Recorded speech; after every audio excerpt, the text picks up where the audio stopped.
सिद्धाणं नमो ऐर्याणं नमो वज्रायाणं नमो लोये सब्बसाहूणो ये सौ पंचनमुखारो समभावपणासनो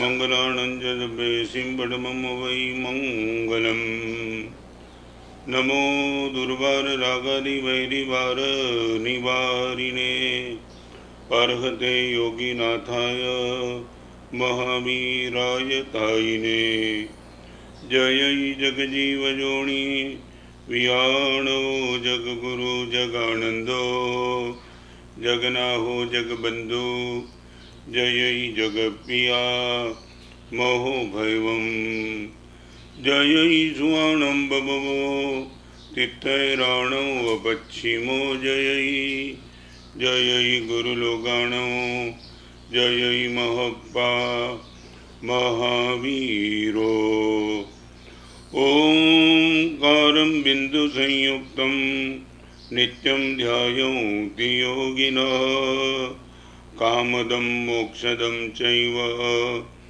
ओंकाराय नमो नमः जय धरणेन्द्र नमंसीय पौमा वै पमुवनिसेमि अपाय ओम क्लीं ब्रीं महासिद्धिं करे उसिरिपास जगन्नाहो अज्ञानतिमिरान्धानां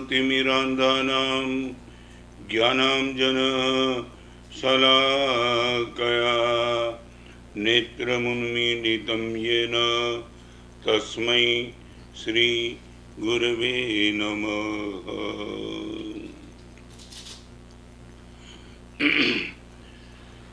इतने दिन से प्रवचन चल रहा है। कल मैं 5 स्टेप की बात करना चाहता था, मगर एक ही बात में पूरा प्रवचन पूरा हो गया। हैव एबिलिटी टू हियर, सुनने की क्षमता।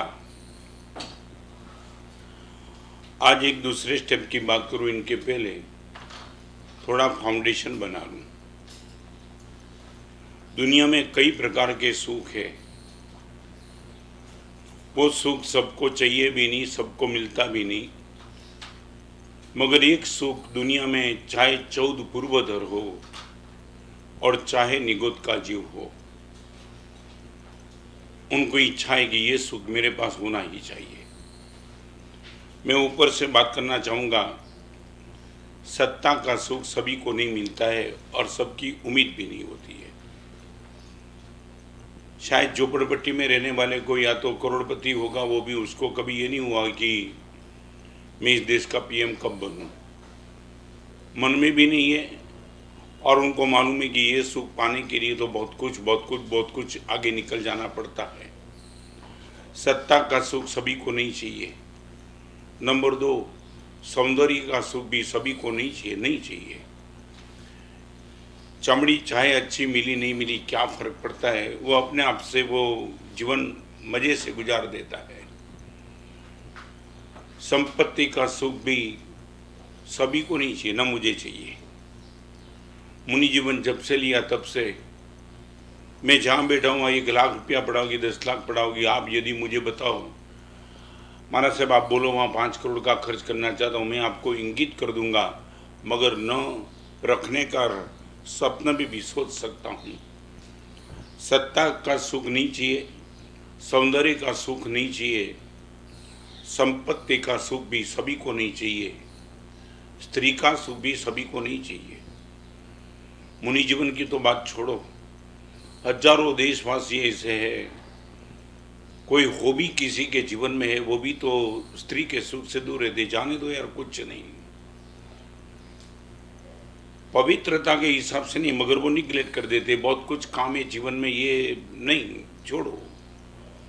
सत्ता का सुख सभी को नहीं चाहिए, संपत्ति का नहीं चाहिए, सौंदर्य का नहीं चाहिए, स्त्री का सुख भी सभी को नहीं चाहिए, समाधि का सुख भी सभी को नहीं चाहिए, मन तो होना चाहिए। 5वें नंबर की बात, समाधि नॉट श्योर, क्योंकि जिसके पास मन ही नहीं वो समाधि समझ भी तो नहीं पाता है। मगर एक सुख ऐसा है कि मुझे भी चाहिए, आज भी चाहिए, अंत समय में भी चाहिए, वो है शाता का सुख। साता, समाधि, स्त्री, संपत्ति, सौंदर्य और सत्ता, ये 6 सुख, चाहे गणधर भगवंत हो चाहे तीर्थंकर परमात्मा, आपको मालूम होगा भगवान महावीर को केवल नाम की प्राप्ति के बाद खून का दस्त हो गया, इनको हमने अक्षरा कहा नहीं। कोई भी तीर्थंकर परमात्मा को केवल नाम की प्राप्ति के बाद कोई भी उपसर्ग नहीं आता है और शरीर को डैमेज कर चुका। हजारों साधु साध्वी की आंख में आंसू दे भगवान आपको ये वेदना माने। साता का सुख सभी को चाहिए, निगोद के जीव को चाहिए, चींटी को चाहिए, मकोड़े को चाहिए, कुत्ते को चाहिए, मुझे भी चाहिए। चाहे मैं कितना प्रवचनकार हूँ, 45 आगम का पढ़ने वाला हूँ, मगर साता का सुख 100% मुझे चाहिए ही चाहिए। बस आज उसी चीज को लेकर के मैं थोड़ी बात करना चाहता हूँ। कल मैंने बात बताई दीदी की हैव एबिलिटी टू हियर, आज एक उसको लेकर के दूसरे नंबर के स्टेप की बात करना चाहता हूँ, वाइप अदर्स टीयर। किसी के भी आंख में आंसू आते हैं, मेरी क्षमता मेरी ताकत जब तक होगी तब तक उनके आंसू को पोंछने में कोई देरी नहीं लगाऊंगा, दूरी नहीं लगाऊंगा, कोई चेक नहीं करूंगा। मैं 2 बात करना चाहता हूं। सचमुच अब धर्म के क्षेत्र में प्रवेश आपने कर दिया है, मैं रिपीट करना चाहता हूं, केवल नानी की दृष्टि से मेरा और आपके धर्म के क्षेत्र में प्रवेश हो चुका। मैं रिपीट करना चाहता हूं, दूसरे के ओपिनियन को लेकर के नहीं, मगर केवल नानी भी बोले कि निश्चित तौर से तेरा प्रवेश हो चुका है। इनकी पहली कंडीशन हमारे मालिक की है, दुखी तेषु दया अत्यंतम। पहली कंडीशन आपकी ये कि दुखी जीवों के प्रति अत्यंत दया का भाव, वो आपको धर्म में ये प्रवेश द्वार है। फिर आगे बात आएगी, प्रतिक्रमण, सामायिक, मुनि जीवन, तप, त्याग, वो सब आगे बात आएगी। प्रवेश द्वार, ड्राइंग रूम में कब जाएंगे, किचन में कब जाएंगे, वो सब बात फिर, मगर प्रवेश द्वार में तो आपको अंदर दाखिल तो होना पड़ेगा। भगवान ये कहते दुखी तेषु दयात्यंतम, दुखी जीवों के प्रति अत्यंत दया का भाव, दया का भाव नहीं, अत्यंत, एक्सेस। एक्सेस माने एक्सेस का अर्थ समझ लेना, दुखी को देख करके उनके दुख को दूर करने का हर संभव प्रयास करो, यह एक्सेस। आप ये बोलो मैं दुखी जीवों को देखता हूं तो मुझे पीड़ा होती है, पीड़ा नहीं, इम्पॉसिबल। सामने वाले को 10,000 रुपया चाहिए, मगर गुरुदेव में 10 रुपया दे सकता हूँ, 10 दे, सक्रिय बन जा। अब ये बात मैं करना चाहता हूँ, एक्शन में यदि आपका आ जाए तो ही मान लेना। मैं रिपीट करना चाहता हूँ, दया का भाव, चरमावर्त काल में प्रवेश। अब अध्यात्म के क्षेत्र में तुमने ये शब्द नहीं सुना हो तो मैं सुना देता हूँ। चरमावर्त काल में प्रवेश माने धर्म की योग्यता का समय आपके पास कब आया? तब आया जब आप दुखी को देख करके आपकी आंख में आंसू आते और आप इनके आंसू को पोंछने के लिए जो भी कर सकते वो कर सकते हैं। मैं आपको आज 3 बात करना चाहूंगा। करुणा नंबर 1 पर है, प्रेम नंबर 2 पे है, दया नंबर 3 पे है। करुणा सभी के पास नहीं हो सकती है, बहुत हाइट पे परमात्मा की हमने करुणा बताई। करुणा सागर, करुणा नागर, अनंत करुणा ना मालिक परमात्मा, वो बात मैं नहीं करना चाहता हूँ। परमात्मा के पास करुणा है, गुरुदेव के पास प्रेम है और हम सब के पास दया का एक भाव है। यदि आप ये मानते हो कि गुरुदेव मैं 100% किसी के आंखों के आंसू को देखता हूँ, मैं उनको दूर करने का निश्चित तौर से प्रयास करता हूँ, आपका धर्म में प्रवेश पक्का हो गया। अभी थोड़ा नीचे उतरूं, आप इतना कह सकेंगे, जानबूझ करके किसी के आंख में से आंसू में गिराता नहीं हूँ। मैं आंसू पोंछने की बात करना चाहता हूँ। इससे पहले मैं थोड़ा नज़दीक आ जाता हूँ और बैकग्राउंड में चला जाता हूँ। आप दावा के साथ कह सकते हो गुरुदेव जानबूझ करके किसी की आंख में आंसू गिराने का पाप, कठोरता, इतना मैं कभी नहीं करना चाहता हूँ। आपको मालूम होगा मिट्टी में बीज बोने के पहले मिट्टी को कोमल बनानी पड़ती है। जब तक वो मिट्टी नरम नहीं बनती है तब बीज डाला तो जाता है। रिपीट करना चाहता हूँ, कठोर भूमि में बीज डाला तो जाता है मगर जमीन एक्सेप्ट नहीं कर सकती है। कठोर भूमि में बीज डाला तो जाता है मगर एक्सेप्ट नहीं करे नहीं। आपका हृदय यदि कठोर होगा तो परमात्मा के वचन की डिलीवरी आपके कान तक जाएंगी, मैं रिपीट करूं, मन तक भी जाएंगी। एक बात सुन लेना, प्रभावित होने का काम मन करता है, भावित होने का काम हृदय करता है। This is a difference between प्रभावित एंड भावित। परमात्मा के वचन, मेरे प्रवचन सुन के तुम खड़े हो गए और किसको तुमने सामने वाले ने पूछा आज गुरुदेव का प्रवचन कैसा रहा, जबरदस्त जबरदस्त। ये मे भी पॉसिबल भावित भी हो और प्रभावित भी हो। आप भावित होंगे तब ये बोलेंगे यार आज तो मैं निकल जाता हूँ। आज मैंने पहली बार सुना कि किसी के दुख के आंसू को दूर करो तो धर्म में तुम्हारा प्रवेश हो चुका, आज तो मैं जाता हूँ। जो भी मेरे पास ताकत है वो ताकत लेके मैं निकल जाता हूँ। मैं रिपीट करना चाहता हूँ, पद्म प्रभु स्वामी भगवान के स्तवन में यशोवी जी महाराज ने एक शब्द लिखा है, साची भक्ति भावन रस कहो। मैं रिपीट करना चाहता हूँ, साची भक्ति, आप चामर लेके नृत्य करें वो भक्ति है, मगर सच्ची है कि नहीं वो चेक करने के लिए। अष्ट प्रकारी पूजा की, सोने की तुमने आंगी बना दी, सब कुछ परमात्मा की भक्ति में आता है, मगर पहले नंबर का विकल्प साची भक्ति भावन रस कहो। आपकी भाषा में बता दूं, बर्तन में पानी है और पानी में तुमने कपड़ा डाल दिया और कपड़ा डालने के बाद 10 मिनट एक आधा घंटे तक पानी में कपड़े को रख दिया और कपड़े को आधा घंटे के बाद जब बाहर निकालेंगे ने तो कपड़े का तार तार पानी से भावित हो जाएगा।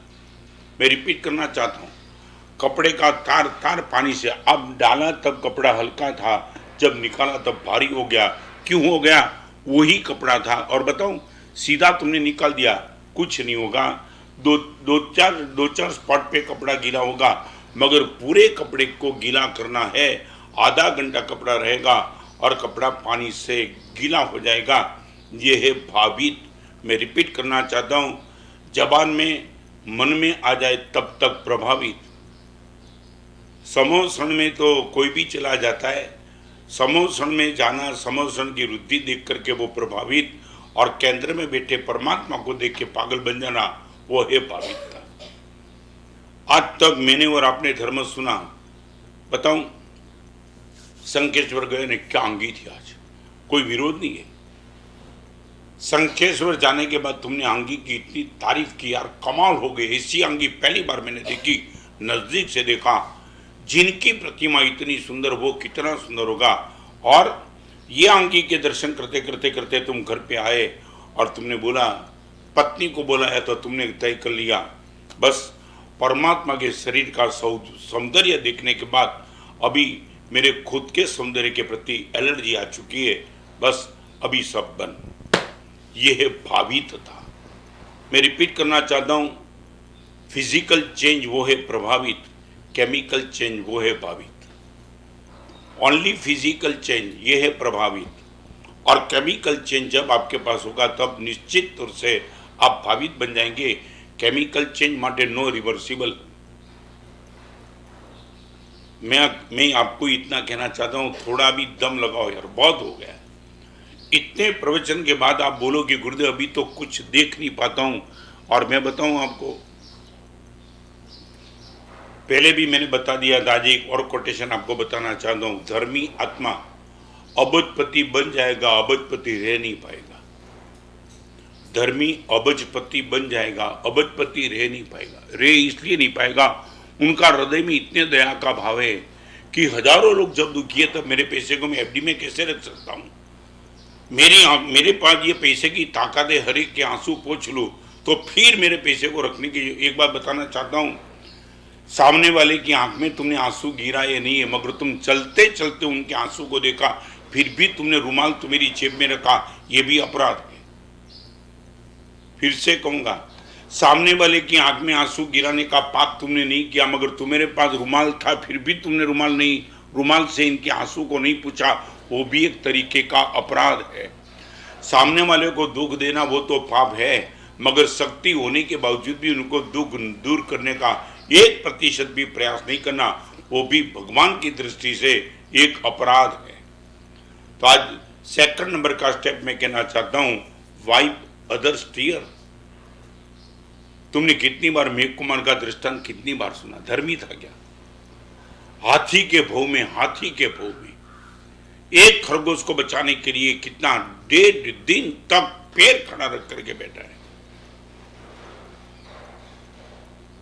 एक बार मेघ कुमार का आप मैं तो ये एग्जाम्पल मुझे इतना प्रिय है।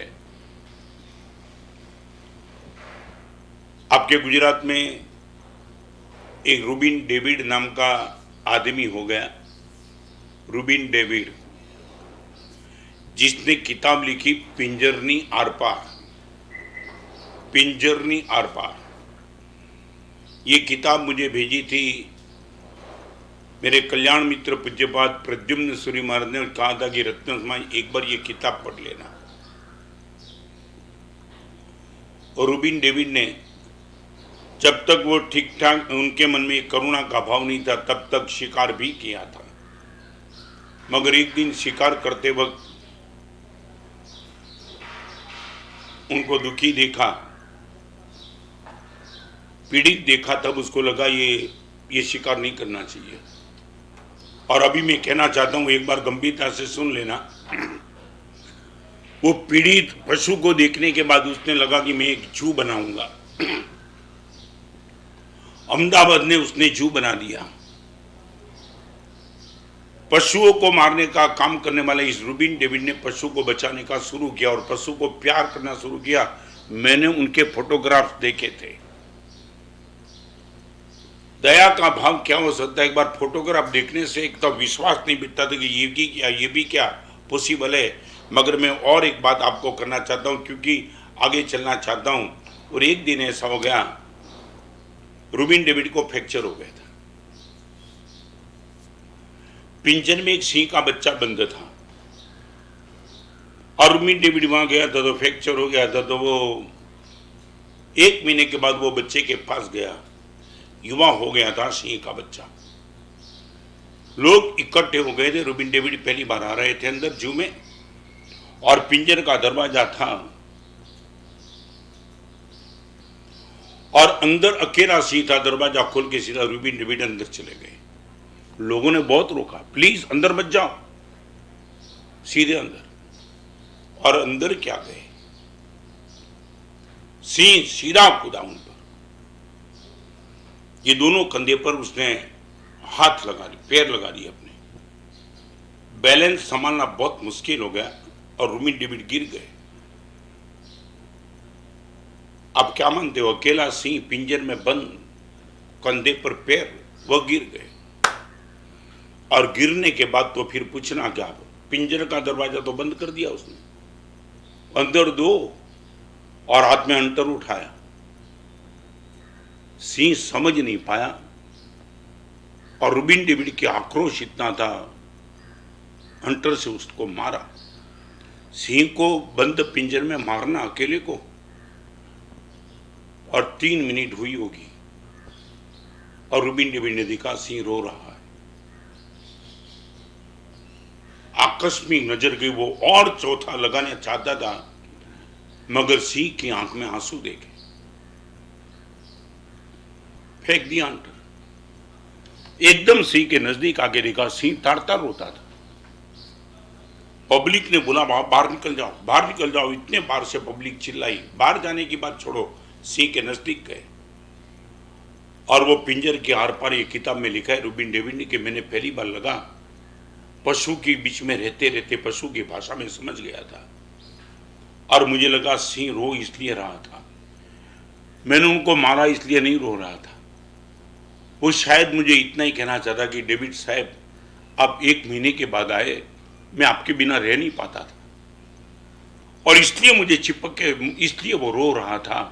मैंने हंटर फेंका, सीधा सिंह पे लगा, गले लगा दिया। पूरी पब्लिक देखते चलिए रूबिन डेविड साहब क्या कर सकते हैं, और गले लगा दिया। तो फिर तो सिंह का रोना, जैसे माँ मर जाए और बच्चा रोवे, ऐसे सिंह का रोना शुरू हो गया। और रूबिन डेविड ने सिंह को हाथ जोड़ के कहा, आपसे कभी गलती नहीं करूंगा, रोज मिलने के लिए आ जाऊंगा। प्रद्युम्न सिन्हा ने जब मेरे पे भेजा था तब मैं हैरान था। एक अकेले सिंह के पिंजर में जाकर के सिंह की भाषा समझना, बाप बेटे की भाषा नहीं समझ पाता। मैं प्लीज कमेंट मत करना, बड़ी पीड़ा से कहना चाहता हूं, वाइप अदर्स टीयर।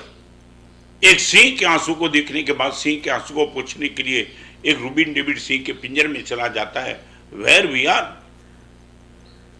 एक खरगोश को बचाने के लिए हाथी जीवन समाप्त कर देता है। मालूम है ना, हाथी का जीवन समाप्त हो गया। हम तो धर्म करते करते थोड़ी दिक्कत आती है तो हम बोलते कि धर्म करना नहीं, हैरान हो गया। एक छोटा सा धर्म करते थोड़ी दिक्कत आती है तो हम बोलते धर्म छोड़ देंगे। और हाथी की 100% मौत इसके हिसाब से ही आई थी। यदि पैर खड़ा नहीं होता तो हाथी 100% नहीं मर जाता, मगर एक खरगोश को बचाने के लिए हाथी मर्त हो गया। मगर मौत के समय भी इतनी समाधि, इतनी अनुमोदना रही। चलो भले मौत आई, मगर खरगोश तो मेरे हिसाब से बच गया। और मरने के बाद तीर्थंकर के वहां बेटा बन गया। महाराजा सैनिक तीर्थंकर का जीव इनके बेटे बनने का सौभाग्य मेघ कुमार को मिला। इसलिए एक खरगोश को बचाने के लिए इनके गुरु भी तीर्थंकर और इनके पिता भी तीर्थंकर, और रूट में था जीवदया। क्या है आपके पास? आप इतना कर सकेंगे? मैं आज आपको सीख देना चाहता हूं। सामने वाले के आंसू को कपट मानने की जल्दबाजी प्लीज मत करना। कम से कम इतना तो करो, किसी के आंसू को देखने के बाद वो झूठा आदमी है, ये जो तुम्हारी मानसिकता अभी बन चुकी है, मे बी पॉसिबल आंसू झूठे हो गए। मैं बताऊं, तुम्हारी हंसी कहां सच्ची है? सामने वाले का आंसू झूठा है तो तुम्हारी मुस्कान भी कहां सच्ची है? तुम भी कपट और दम करते करते सामने को बोतल में डाल देते हो। हास्य के साथ तुम किसी के साथ चीटिंग करते हो। मे बी पॉसिबल मजबूरी से उनके आंख में आंसू आपको नहीं देना तो मत देना, बगल से निकल जाना, मगर हरामखोर साले सब बेकार झूठे रोते। प्लीज ये पाप जिंदगी में कभी मत करना।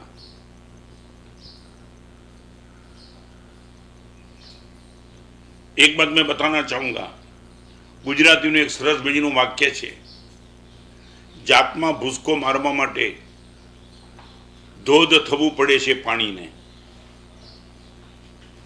જાતમાં ભૂસકો મારવા માટે ધોધ થવું પડે છે પાણીને।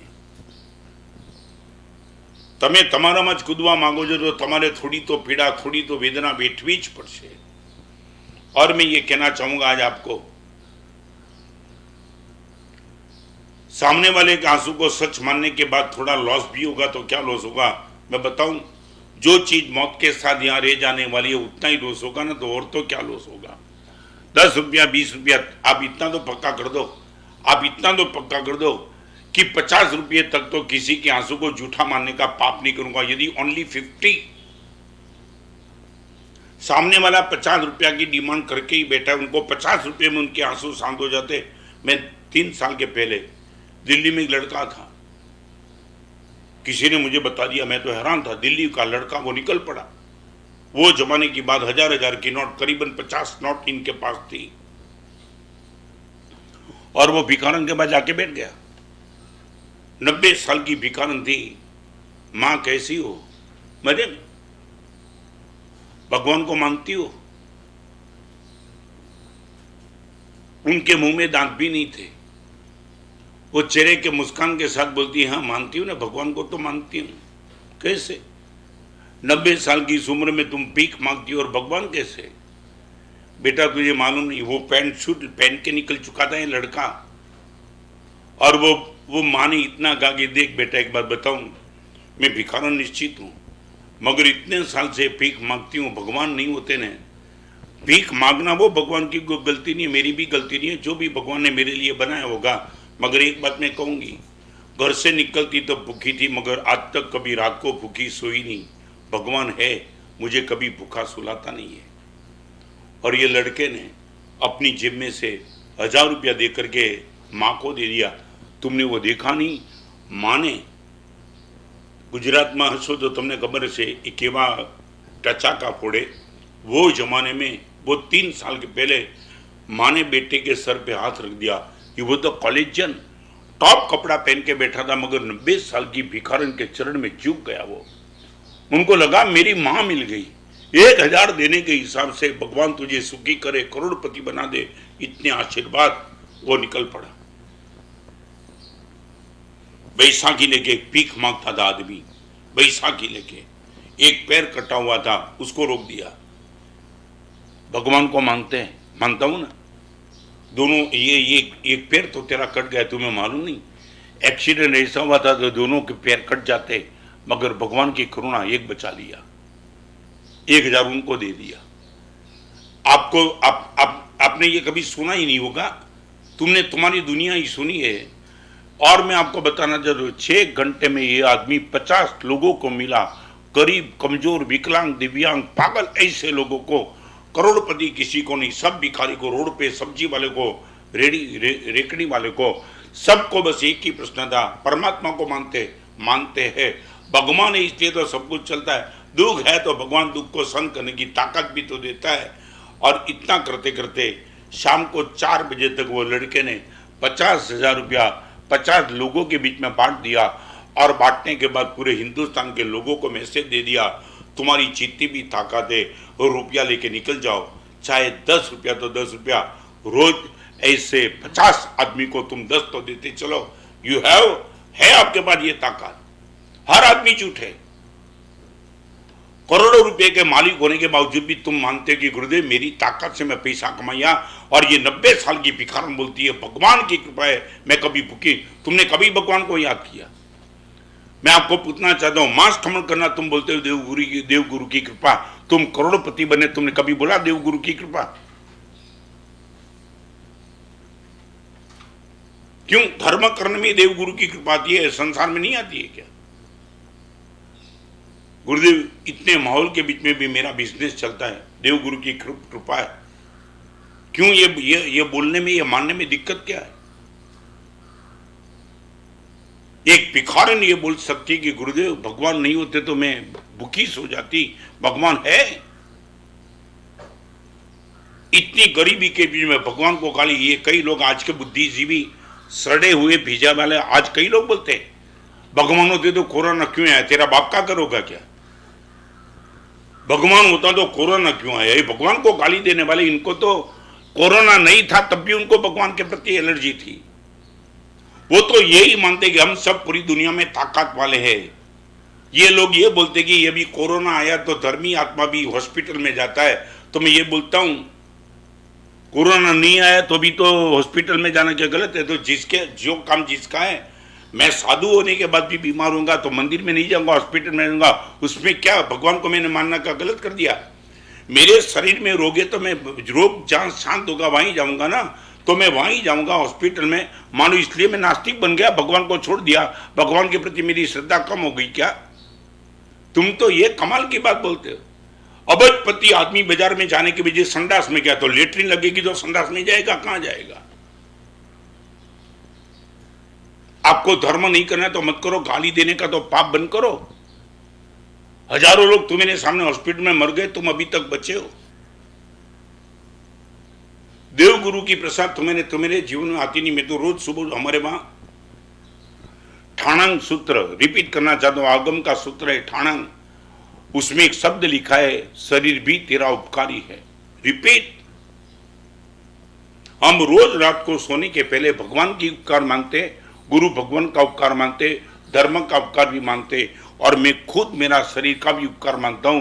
दोस्त, आज ही तूने अच्छा सपोर्ट दिया, पूरे दिन भर तक साधना कर पाया, प्रवचन कर पाया, शास्त्र पढ़ पाया, नीचे देखते देखते जीवों की रक्षा कर पाया, बहुत तेरा उपकार।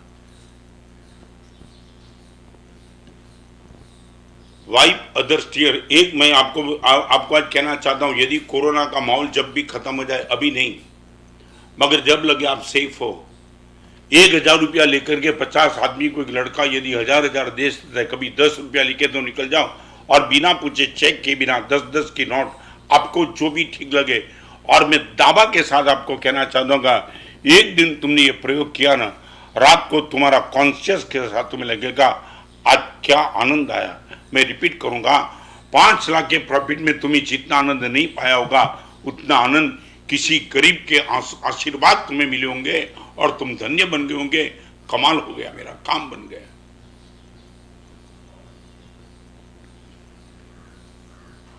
दुख है, मेरे पर भी है। जब तक मोक्ष नहीं होगा तब तक संसार में सभी के पास है।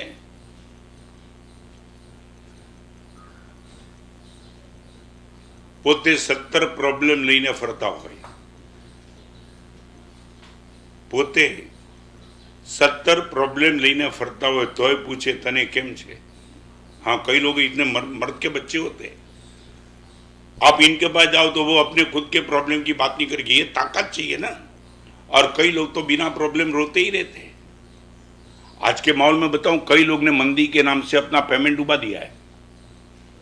हाँ, सामने वाला पैसा मांगना, अब देख सूत्र तुमने निकाला, मंदी बहुत है, माने देने का है नहीं, चीटिंग करना है, होटल में जाना है, थिएटर में जाना है, बुकिंग करना है, रियल एस्टेट में इन्वेस्ट करना है, और पेमेंट लेने के लिए क्या था मालूम नहीं है। कोरोना ने सब बिगाड़ दिया है मामला, कुछ है ही नहीं, बचा ही नहीं, बस मंदी मंदी। और मंदी के माहौल में तुमने सब कुछ चीटिंग खुद के साथ कभी करने का पाप मत करना यार। और कई मर्द के बच्चे ऐसे होते हैं, क्या कमाल की बात करते हैं, પોતે 70 प्रॉब्लम લઈને બેઠા હોય તોય પૂછે તને કેમ છે। આવા મિત્રો છે એટલે જિંદગી હેમખેમ છે। પોતે 70 प्रॉब्लम લઈને બેઠા હોય તોય પૂછે તને કેમ છે। આવા મિત્રો છે ને એટલે જિંદગી હેમખેમ છે। मान लिया होगे तो मेरे प्रॉब्लम, मगर क्या फर्क पड़ता है। ये मैं आपको कहना चाहता हूं, एक बार ये प्रयोग कर देना। और मैंने जो देखा है ना, जीव दया के क्षेत्र में जो काम करने वाले लोगों को देखा है, कमाल, मिरेकल माने मिरेकल। 10 रुपया लेकर के निकल जाना और किसी का आशीर्वाद आपको क्या बचा पाएगा। अभी मैं सच बताऊं, तुम्हारी ये मानसिकता खत्म हो गई। मैं एक राजकोट का एग्जाम्पल देना चाहता हूं, बहुत मुझे प्यारा है। अभी तुम्हारी बुद्धि थोड़ी एक बाजू रख देना, कई लोग बुद्धि वाले होते हैं। एक आदमी था ना, हर एक की दुकान में जाना, माल देखना, और देखने के बाद कुछ लिए बिना निकल जाना, टेंडेंसी ऐसी थी। और ऐसे फ्री बैठा था। गर्मी के दिन में किसी air condition hotel, air condition shop में चला जाता, कपड़े की दुकान, कपड़ा दिखाएंगे, 2 घंटा देखेगा, वो गर्मी का टाइम निकाल देगा और फिर बोलेगा ये तो बराबर, भाव थोड़ा ज़्यादा लगता है, कल आता हूँ। और सामने एक रेडियो वाला था, उसको लगा ये आदमी हर एक की दुकान में आता है, टाइम सबका बिगाड़ देता है, आज तक कभी खुद लिया नहीं, एक बार मेरी दुकान में गलती से आ जाने दो और उनके गले में माला डाल देता हूँ। सबके साथ चीटिंग करता है, मैं आज तो उनको पकड़ूंगा यदि एक बार आना चाहिए। और वो आदमी शरारती था, खोपड़ी वाला था, हर जगह जाते जाते उसको लगा एक रेडियो वाला बचा है, सबकी दुकान की मुलाकात लेके आया, ये बचा है, और वो रेडियो वाले की दुकान में चला गया। रेडियो वाले ने सोचा आज बराबर है, आज उनकी इतने दिनों की हिस्ट्री आज खत्म कर दूंगा। वो आया, बोलो क्या है, रेडियो है, तो है ना, बहुत कुछ है, तो सब दिखा दिया। पहले पूछ लिया चाय लेंगे, कॉफी, जो पिलाएगा वो। चाय पी ली, फिर उसने बोला ये रेडियो है, तो है ना, तो कितने रुपए का, 5000, 100 रुपये में देना है। अभी 5000 रुपये का रेडियो 100 में घूमा, मगर वो रेडियो वाले ने ठान ली थी आज तो उनके गले में माला डाल दूंगा। उसने बोला 100 में दिया, वो भी हैरान था, तो नहीं पैसा जेब में। उसने बोला यार 5000 का सीधा 100 लेना पड़ेगा, पहली बार मैं हार रहा हूँ, इतनी दुकान में इतने साल से गया, कभी हारा नहीं, आज पहली बार मैंने जो अमाउंट बोली, ये बोलता है ले लो 5000 का रेडियो 100 में, काका ले लो, जेब में हाथ डाला। मगर एक बात, ये रेडियो में सब स्टेशन तो आते ना बराबर नहीं, बिल्कुल बराबर आते, स्टेशन बिल्कुल बराबर आते हैं, पुलिस स्टेशन आता है क्या? वो भी रेडियो वाला हैरान, ये रेडियो में पुलिस स्टेशन नहीं आता है, रेलवे स्टेशन नहीं, तो फिर मुझे क्या काम है, वापिस दे दिया। उसको लगा ये भी मिला मेरे सर का यार, एक को गले में डाल देना था रेडियो, मगर ये भी तो 100 में वापिस दे के चला गया है बुद्धि वाले ऐसे भी। मैं राजकोट का वो दृष्टांत देना चाहता था, मुझे बहुत प्यारा दृष्टांत है। मांडवी चौक में मेरा छात्रावास था, कुमार पार्वती शाह और कल्पेश मुझे मिलने के लिए आए थे। वो जब बैठे थे तब कुमार पार कल्पेश ने मुझे कहा कि गुरुदेव, लिमड़ी बगोदरा के रोड पे हम आए, एक लाल गाड़ी देखी, टुकड़े टुकड़े महाराज साहब हो गए, अंदर बैठे हुए का क्या हुआ होगा महाराज साहब पता नहीं चलता है। करीबन मैंने पूछा तो 3-4 दिन से पड़ी थी वो गाड़ी। और वही टाइम एक लड़का मेरे पास था। लड़के ने कुमार पाल भाई को कहा, कुमार पाल भाई वही गाड़ी में मैं था। सच बोलता है, गुरुदेव के सामने झूठ बोलने का प्रश्न नहीं। लाल गाड़ी ये एरिया इस कोने में पड़ी थी। तुम बच गए, मैं नहीं, मेरा पूरा परिवार बच गया। बताएंगे कैसे? कुमार पाल भाई, मेरे पिताजी, हम भाई शंखेश्वर की यात्रा पे निकले थे। शंखेश्वर से निकलने के पहले शाम को दादी माँ को घर पे फोन किया, दादी माँ हम निकल रहे हैं। दादी माँ ने इतना कहा कि मैं नहीं चाहती हूं तुम अभी निकलो। राजकोट के शंखेश्वर आते आते मे भी पॉसिबल अंधेरा भी हो सकता है, ट्रैफिक जाम रहता है। शंखेश्वरी गए हो, परमात्मा की भक्ति कर लो और कल सुबह निकलो। 10 बजे, 11 बजे, 12 बजे मजे से आ जाएंगे।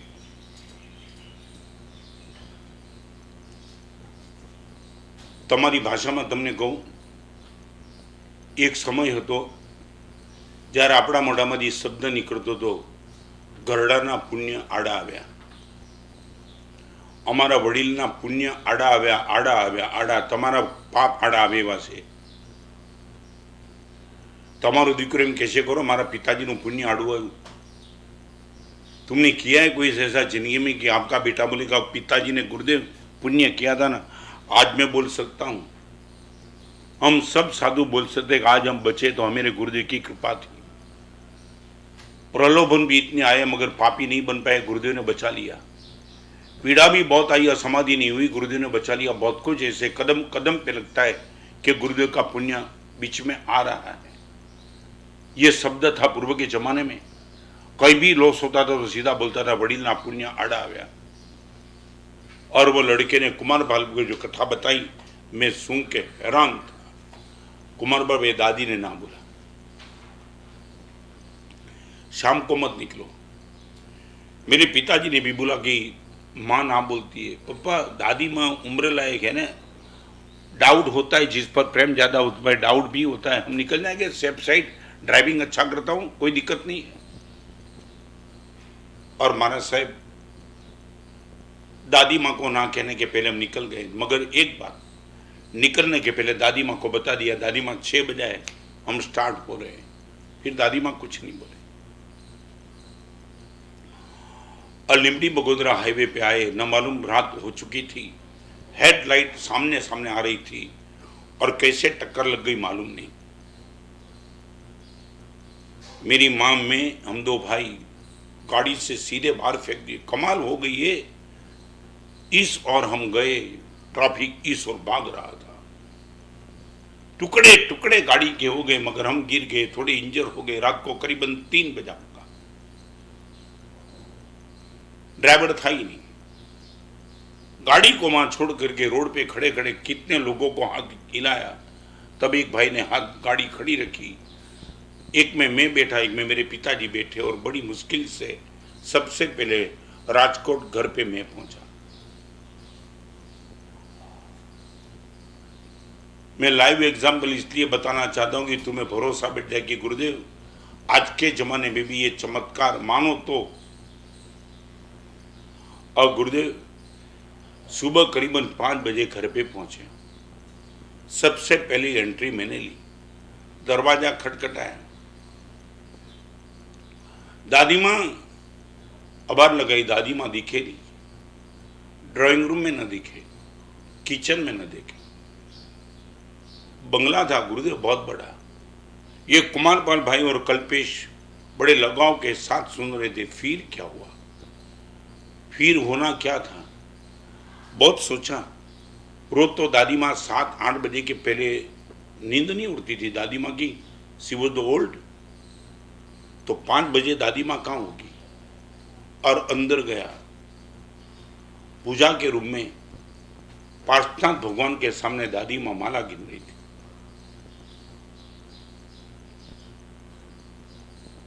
दूर से आवाज लगाई, मां। और दादी माँ ने पीछे देखा। माला खत्म होने के बाद दादी माँ ने माला रखी। आ गए? हाँ। सब आ गए? हाँ। सुखरूप आ गए? हाँ। दादी माँ को अभी बोलना नहीं था कि क्या हुआ। बस इतना कहने के बाद लड़का जो रोया है उनको शांत रखना मेरे लिए मुश्किल बन गया था। कुमारपाल भाई ने बोला कि और आगे क्या बात हुई, बता ना क्या हुआ। दादी माँ को बस तूने माला गिनते देखा और अभी तू इतना रो रहा है। कुमारपाल भाई, दादी माँ ने माला पूरी की और फिर दादी माँ को मैंने पूछा, माँ 7 बजे के पहले आप कभी उठती नहीं हो, 5 बजे मंदिर एंटर मैंने ली तो आप माला गिनती थी, तो मैं आपको पूछ सकता हूँ आप कब से माला गिनती हो? और दादी माँ ने इतना ही कहा, शाम को 6 बजे तूने जब कहा हम गाड़ी से स्टार्ट हो रहे राजकोट आने के लिए, उसी टाइम पानी का छौबियार करके भगवान के सामने बैठ गई हूँ। कंटिन्यूस 11 घंटे से माला गिनती हूँ। और वो लड़का रो रहा था। पूरे परिवार को गुरुदेव दादी माँ की माला ने 11 घंटे। मैं आज की जनरेशन को पूछता हूं कि तुम्हारे माँ बाप का ये बलिदान आंखों के सामने है। वो लड़के ने बता दिया, महाराज साहब दादी माँ को हम जिंदगी में कभी भूल नहीं पाएंगे। हमें बताया भी नहीं था कि तुम निकलते हो ना, हाँ कुछ नहीं। और लड़के फिर सब आए, इंजर होके आए। दादी माँ को सबने पैर में गिरे, दादी माँ ने गले लगाया और दादी माँ ने कहा बस इतना ही कहा, सब सुखरूप आ गए। भगवान प्रार्थना दे तुम सबको बचा लिया। मैं आपको पूछना चाहता हूं, कोई ये इनविजिबल फोर्स पर आपकी श्रद्धा है कि नहीं? रिपीट करना चाहता हूं। और हमारे पास श्रेष्ठ कोटि का सूत्र है, आपको बैठे नहीं बैठे मैं रिपीट करना चाहता हूं। प्रेम, मान અને સન્માન જેટલા આપો વળતરમાં ડબલ મળતા રહે। આ જિંદગીભરનું સૂત્ર તમારી દિલની દિવાલ ઉપર લખ્યું તો લખી નાખજો। પ્રેમ, માન અને સન્માન તમે જેટલા બીજાને આપતા રહો વળતરમાં તમને 100% ડબલ મળતું। Double double double.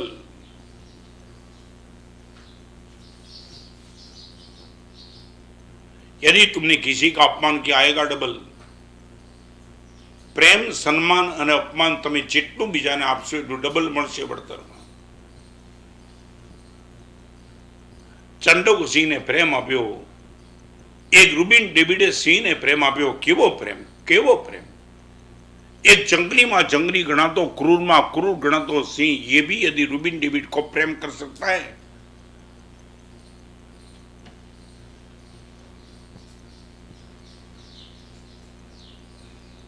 याद रखना, प्रेम, सम्मान અને અપમાન જેટલું બીજાને આપશો એટલું વળતરમાં ડબલ તમારી સામે પાછું આવતું રહેશે। ये मौका है, जब तक जिंदगी बची है तब तक ये रोने के, किसी के आंख में आंसू पहुंचने के लिए। एक बार बताऊं, अब जो रुपया होने के बाद देवगति में आंसू पहुंचने की व्यवस्था नहीं है। नरक गति में आंसू रुकते नहीं है तो कोई दूसरे का आंसू पहुंच सके ऐसी व्यवस्था नहीं है। नरक गति में पूरे नरक के जीव जिंदगी भर तक रोते मगर कोई एक दूसरे के आंसू पहुंचे क्या करे, खुद इतना रो रहा है। दूसरे के आंसू पहुंचने की व्यवस्था नरक गति में नहीं है, न देवगति में है, न चीटी मकोड़े निगोद के जीवों के पास है, न घोड़े और गद्दे को पास है। सिर्फ और सिर्फ ये क्षमता आपके पास ही बची है।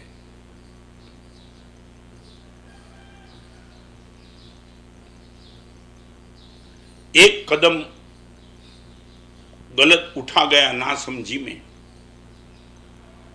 आपकी नोट में लिखना है तो लिखने ना, एक कदम गलत उठा गया नासमझी में, जिंदगी सहरा बन जाएगी उम्र भर के लिए। एक कदम उठा गया नासमझी में, जिंदगी सहरा बन जाएगी उम्र भर के लिए। एक कदम उठा दिया नासमझी में गुरुदेव, सब कुछ व्यवस्था दी, तब तक किसी के आंसू पोंछने का काम किया ही नहीं, एफडी पड़ी रही। लाखों करोड़ों रुपए का गुरुदेव पेमेंट आता ही नहीं है। एक नंबर का चोर बदमाश आदमी के साथ तुमने डीलिंग किया तो तुम्हारा लाखों रुपया डूब गया है, कुछ नहीं कर पाते हो, दुर्ध्यान करते हो। मैं बताऊं आपको पूछना चाहता हूं, तुमने जिसको इतना बिजनेस किया था, सब सोच के किया था ना, तुम्हारी बुद्धि काम पे लगा के किया था ना, तुम तो वेल क्लेवर थे ना गुरुदेव, हम तो बराबर ढूंढ ढूंढ के बिजनेस करते। क्या हुआ तुम्हारी बुद्धि का? वेल प्लानिंग करके तुमने बिजनेस किया था, आदमी को चेक किया था, भरोसा किया था, आदमी डूबा नहीं दिखा, फिर भी तुम्हारा पैसा डूब गया ना। तो मैं आपको पूछना चाहता हूं, तुम्हारी खुदनी बुद्धि, तुम्हारी खुद की बुद्धि ने तुम्हें धोखा दिया और करोड़ों रुपए का लॉस किया। तुम्हारी बुद्धि धोखा दे सकती है तो दूसरे के आंसू भी तुम्हें धोखा नहीं दे सकते क्या? वेल प्लानिंग करके, आयोजन करके तुमने पैसा का इन्वेस्ट किया था, फिर भी तुम्हारा करोड़ों रुपया डूब गया, फिर कुछ बोलते नहीं हो और किसी के आंसू को देखे गुरुदेव झूठे, तू कौन सा सत्यवादी है?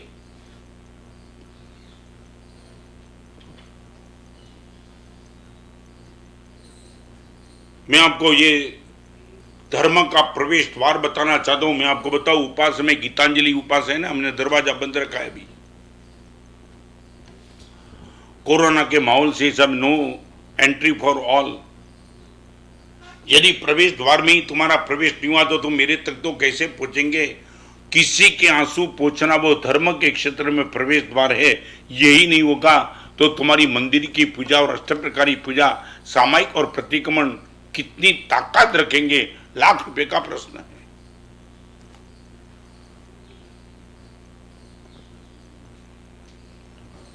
वाइप अदर्स टीयर,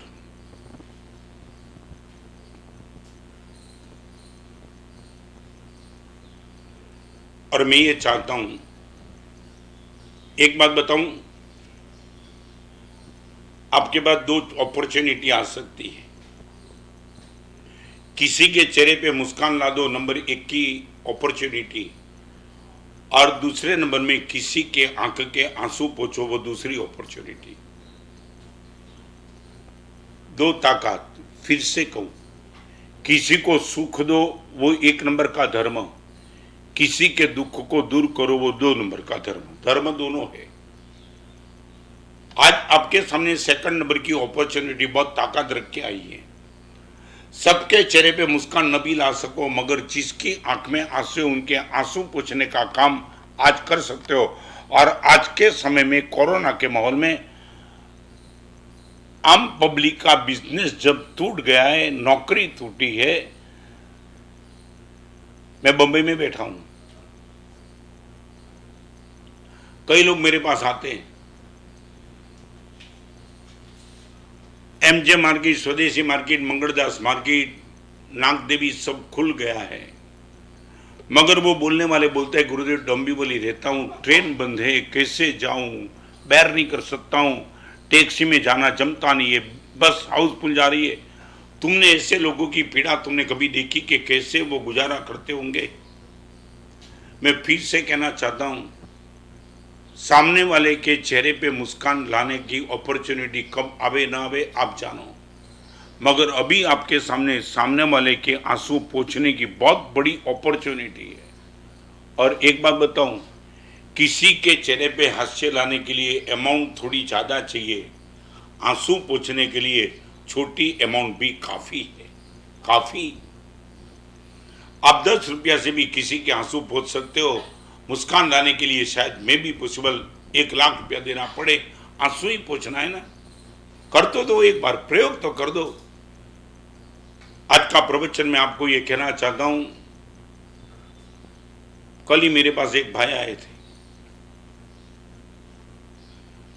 आंसू पोंछने का काम मिरेकल वो करते ही है, और भी बढ़ा दिया है। मगर आज के जमाने में गुरु भगवान के पास आकर के इतना कबूलनामा करना खुले दिल से, आप ये मानना मत, आप अपने आप को ऑब्जर्वेशन करना। गुरुदेव मंदी बहुत है, बिजनेस नहीं है, पैसा नहीं है, कुछ नहीं, ऐसे रोने वाले जो भी आए वो इनकी भी बात में नहीं करना चाहता हूं। कल वो भाई आए थे मेरे पास, गुरुदेव चाहे कोरोना का माहौल कैसा भी हो, परमात्मा की करुणा, आपकी कृपा और भगवान, देखो ये शब्द थे, मैं नहीं बोलता हूं, वो उनके ही शब्द थे, बात बात में उनके मुंह से यही शब्द निकलता, गुरुदेव आपकी कृपा, गुरुदेव आपकी कृपा, भगवान इतने चम के बरसते। और उनका कोट करना चाहता हूं कल के उनके कोटेशन को, गुरुदेव 20 साल में जितना नहीं कमाया उतना 1 साल में कमाया। You can believe it. 20 साल कोरोना का माहौल नहीं था, पूरी तेजी चल रही थी, तब गुरुदेव जो प्रॉफिट नहीं था वो प्रॉफिट 1 साल में आया कोरोना के बाद। और गुरुदेव जम के बरस रहा हूं। 5 बार मुझे डिमांड कर दी उसने, गुरुदेव कुछ लाभ दो गुरुदेव, कोई चिंता मत करो, जबरदस्त चल रहा है। आए तुम मेरे पास,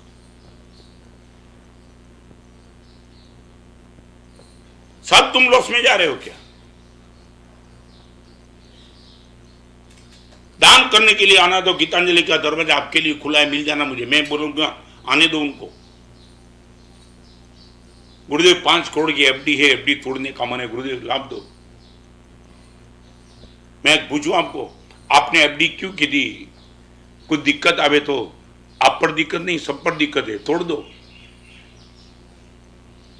आपने एफडी इसलिए की थी ना कि कल गुरुदेव कुछ आ जाए, आ गया। आपको नहीं आया तो दूसरे को आया, तोड़ो आप एफडी, क्या फर्क पड़ता है? 20% तो एफडी तोड़ दो, है कि नहीं? तुम्हें भगवान पे भरोसा, गुरुदेव की कृपा पे भरोसा है कि नहीं?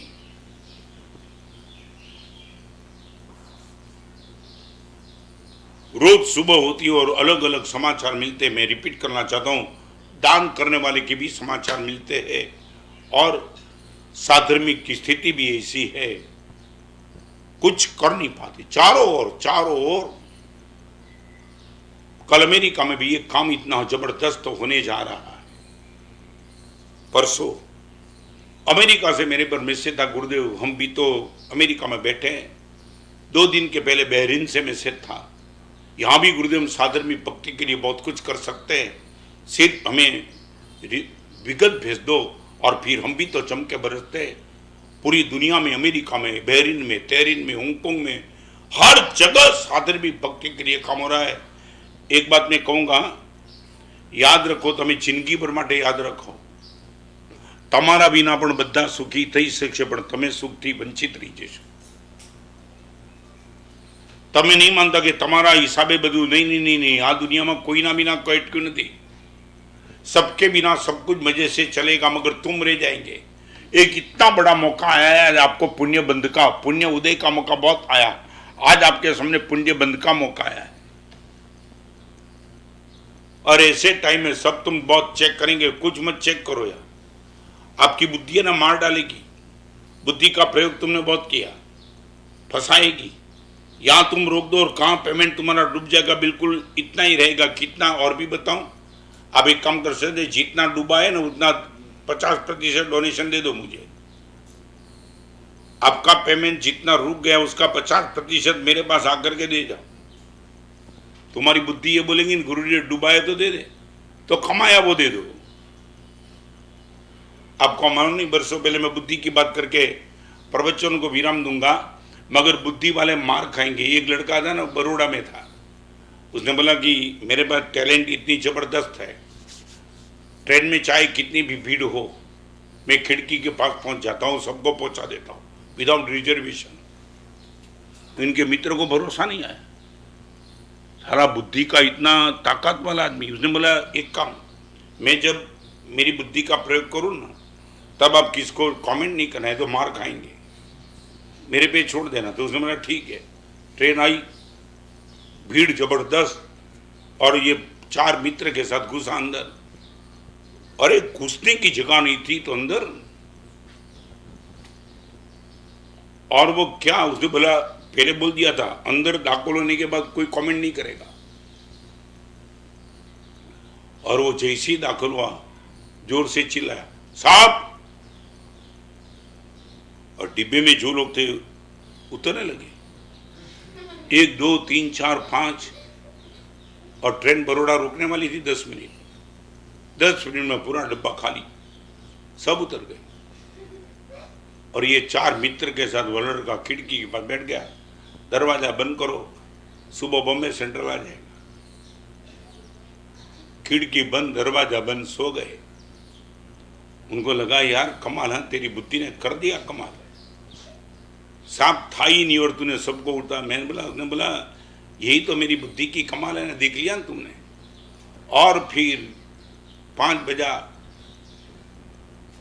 और उसको लगा बोरीवली आना चाहिए, खिड़की खोली, स्टेशन पे बोर्ड देखा बड़ौदा,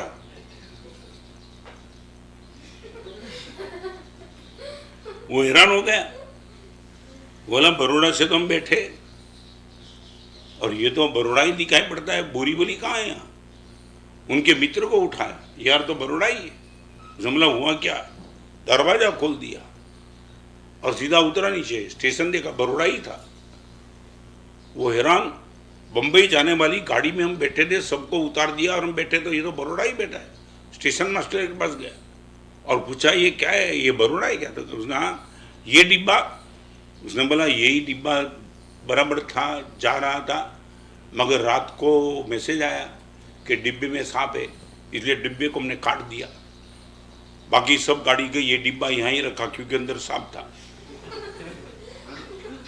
तब इनके मित्र ने कहा दोस्त, बुद्धि वाला किसको उतार सकता है मगर खुद पहुंच नहीं सकता है कभी, किसको उतार सकता है मगर खुद कभी पहुंच नहीं सकता है, हृदय वाला बिना उतारे सबको लेकर पहुंच जाता है। ये ताकत तुम्हारा संसार, सच बताओ हमने संसार असार तो देखा नहीं, मगर तुम्हें देख करके रोज वैराग्य हमारा मजबूत होते जा रहा है। कोरोना से तो कई का मजबूत हो गया। एक आदमी की मां शांत हो गई और वो मैसेज गया उनके पास, जिसके पास गया उसको वो जमाने की बात उठमना में जाना होता होगा, और उसको बोला मैं जाता हूँ, काम आ गया, परसों जाता हूँ। 3 दिन के बाद वो जाने के लिए क्या होगा, उसमें तो फिर पेपर में पढ़ा इनके पिताजी शांत हो गए। हैरान, अब तो जाना ही पड़ेगा डिले किए बिना। माँ शांत हो गई, तब जाता जाता पिताजी शांत हो गए, अब तो इमीडिएट जाना पड़ेगा। गया, घर के ही परिवार वाले बैठे थे, अंदर कमरे में जाके उनके बेटे को पूछा, माँ तो बीमार थी, उनका तो मैंने सुना था बीमार थी, माँ शांत हो गई, मैं निकलता ही था मगर थोड़ा काम आ गया, समझ में नहीं आया। मगर पिताजी तो बहुत हेल्दी थे, बराबर, तो कि बिल्कुल बराबर। तो पिताजी का ऐसा क्या होगा कि अचानक पिताजी गए? वो कमरे में वो बैठा था ना, तो पहले देख लिया कोई है तो नहीं सुनने वाला। उसने बोला क्या हुआ, तू देखता क्यों? उसने बोला मैं, बात गंभीर है। क्या बात गंभीर है? उसने बोला मैं बताना चाहता हूँ, माँ शांत होने के बाद पिताजी गुड थे, ओके थे, 10 साल मजे से निकालते थे, मगर माँ शांत हुई और पिताजी को आनंद का इतना अटैक आ गया, पिताजी भी गए, इतने खुश हो गए, अटैक। ये है तुम्हारा संसार।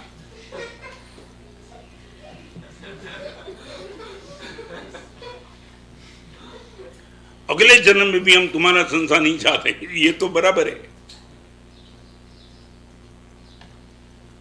क्या ताकत लेकर के तुम बैठे हो और तुम्हें मालूम नहीं तुम हो ना संसार में, बाकी हम, तुम ये बोलो।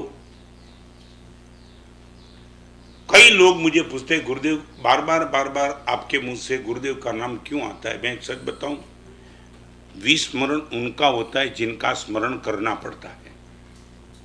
मैं रिपीट करना चाहूंगा, जिनका स्मरण करना पड़ता है उनका विस्मरण हो जाता है ना। जिनका स्मरण 24 घंटे रहता है उनके विस्मरण का प्रश्न ही कहाँ आता है।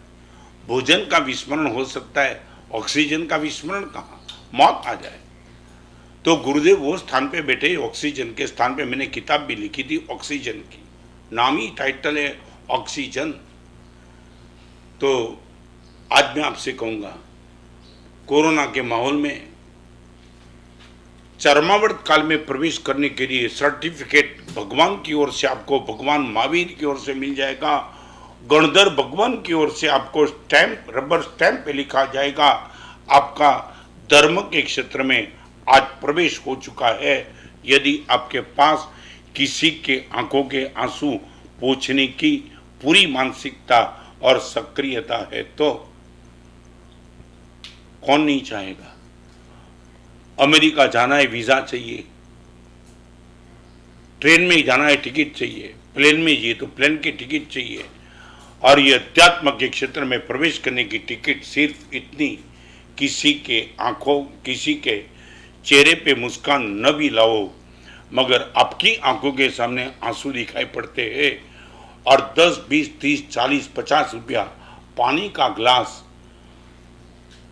लास्ट बात बताऊं, आंसू 4 रास्ते से पूछ लेना। संपत्ति देने की ताकत है तो संपत्ति देना।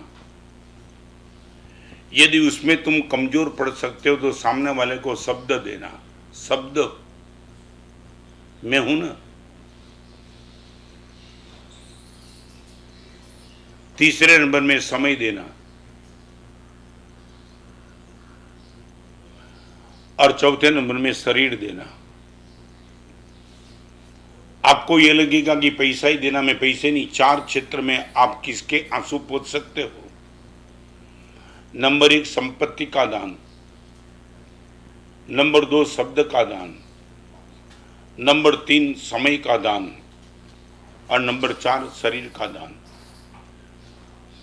मैं अभिमान नहीं करना चाहता हूं, मगर आज के आपके सामने प्रवचन करते मैं एक साथ चारों का दान एक साथ करता हूं। मेरे पास ज्ञान वो संपत्ति है, मैं वो बांटता हूं। ये संपत्ति का दान। मुंह में से शब्द निकलता है, शब्द का दान। बाईपास के ऑपरेशन के बाद ऑन द एज ऑफ 74 परमात्मा की करुणा से, संघ की मंगल कामना, गुरुदेव के आशीर्वाद से ये शरीर को आपके सामने रखता हूँ। ये शरीर का दान। और बहुत कुछ काम होने के बावजूद एग्जैक्ट 1 घंटा आपके लिए समय का दान। संपत्ति दान, शब्द दान, समय दान और शरीर दान, एक साथ 4 दान करता हूं। मैं बताऊं, मुझे बहुत आनंद है। अलग अलग समय में प्रवचन किए थे, वो अलग थे। आज के इस माहौल में प्रवचन करने में मैं ये नहीं कहता हूं कि स्क्रीन के सामने प्रवचन करना उनका आनंद है, वो नहीं समझना।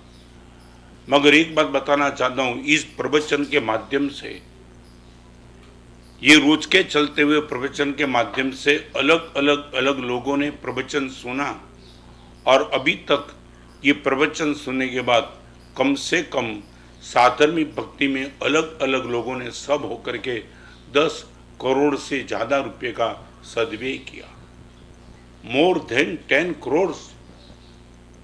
तब मुझे लगता है कि गुरुदेव आपने मेरे पे जो कृपा बरसाई है, भाई यही कृपा मैं बरसाते चलूं। संपत्ति दान, शरीर दान, शब्द दान, समय दान, ऑन द एज ऑफ 74 सब कुछ नंबर 2 पे रख करके पूरी ताकत खींच करके आपके सामने बैठा हूं।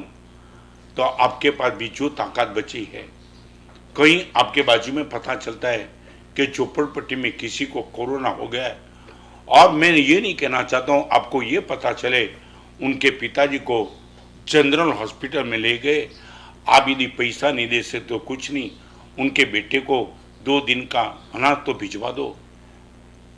उनका घर का मालिक चला गया हॉस्पिटल में, क्या खाएगा क्या पिएगा। आपको लगता है कि मैं कम से कम अनाज तो बांट सकता हूँ, फ्रूट्स बांट सकता हूँ, सब्जी बांट सकता हूँ, दूध बांट सकता हूँ। संपत्ति, समय, शब्द और शरीर, वाइप अदर्स टीयर, सामने वाले के आंसू 4 रास्ते से पोंछ सकते हो। जो भी रास्ता आपको ठीक लगे वो रास्ते से वो आंसू पोंछो। संडे के दिन LLB पर प्रवचन रहेगा, मगर कल 3 सीढ़ी बाकी थी, 3 स्टेप। आज मैं चाहता था पूरा कर दूंगा, फिर भी आज नहीं हुआ, कोई दिक्कत नहीं, मगर कल एक साथ 5 सीढ़ी थी। तीनों सीढ़ी की बात कल ठीक सुबह 8:30 बजे इसी जगह पे।